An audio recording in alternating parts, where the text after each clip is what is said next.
Every one of you is aware of the spirited debate that has been raging for decades between evolutionists and creationists. This hot debate began in the mid-19th century, about 125 years ago, when Charles Darwin developed his theory of gradual evolution. Basically, what Charles Darwin said was that life began spontaneously from inanimate, inorganic matter. This beginning of life was supposedly in water, and a single simple cell first formed. Then this cell split and multiplied and evolved into new forms of life. With the passage of millions upon millions of years, fish came into existence in this water.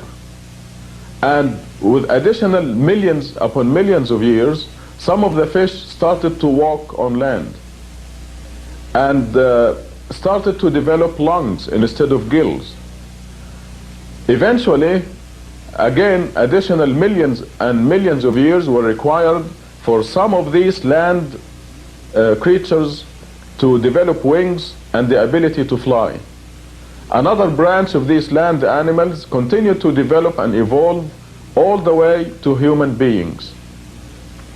Of course, as scientists, we took this theory of Charles Darwin and we scrutinized it. We put it to the test, like any other theory. Darwin used terms like natural selection, mutations, survival of the fittest to explain his theory. Now, during the last 100 years of scientific revolution, we learned quite a few things.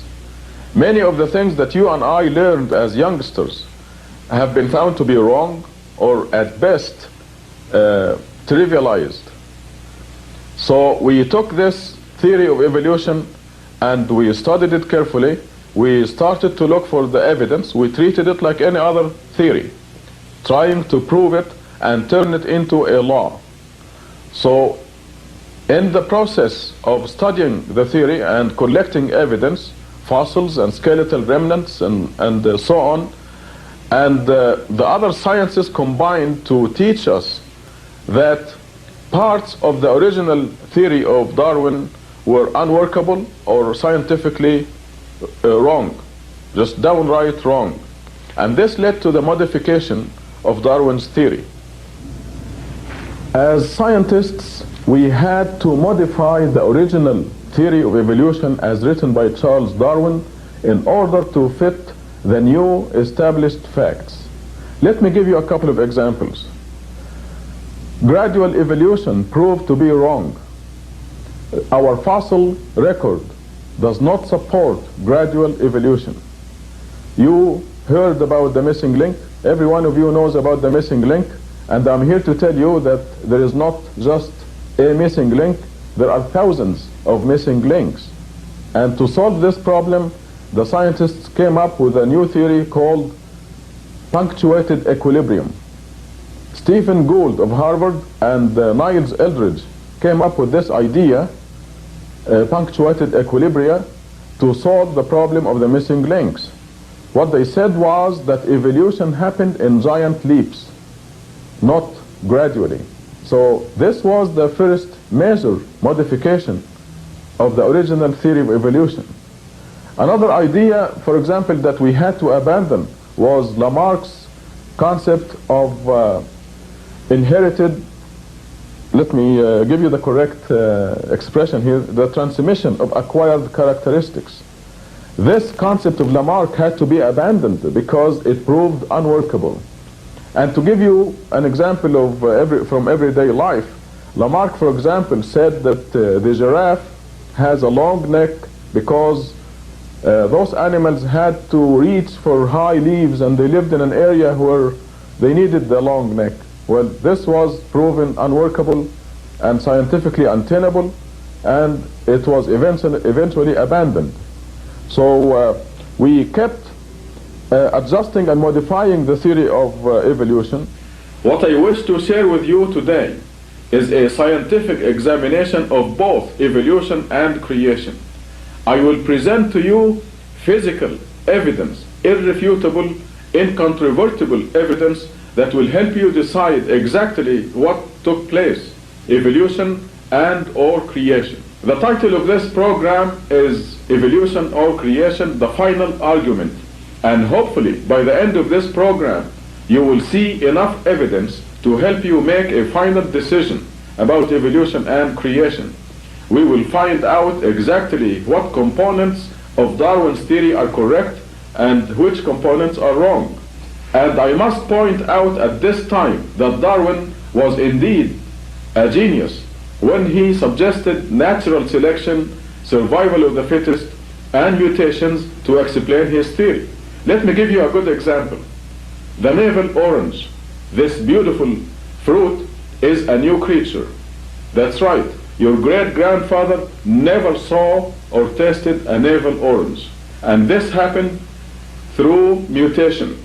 All of a sudden this tree came out with this beautiful fruit, seedless and delicious, and of course now it is spread all over the world. We take it for granted. But this is a good example of evolution. However, I must point out that the navel orange evolved from oranges. In other words, we did not see an apple evolve from oranges or a fig. An orange, it is still, the navel orange is still an orange. And this is an important point.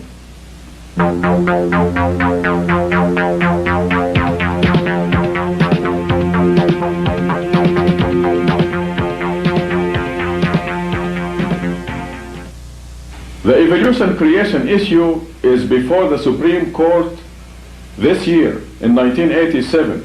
So this program is quite timely because right now we have a powerful scientific and objective tool that can tell us exactly which events in the world are probable and which events are not probable.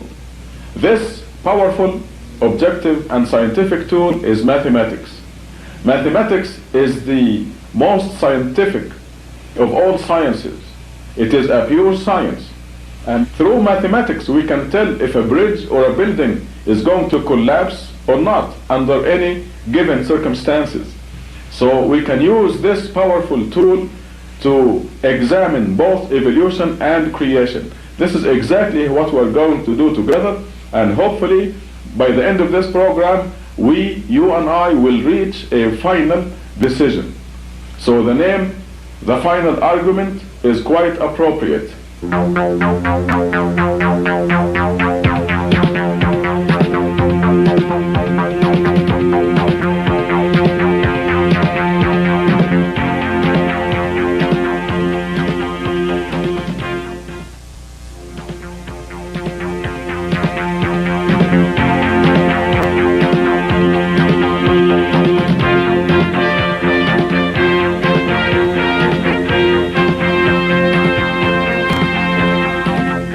Let me first simplify the mathematical laws, the laws of probability, that we will be using today to examine both evolution and creation.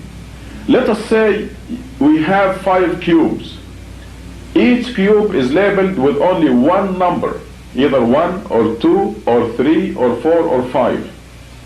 If we mix these 5 cubes in a mixer and have them fall down in some kind of a device so they'll be lined up in one line, or toss them up in the air and have them fall in such a way so they'll be lined up, what are the possible combinations of these 5 cubes?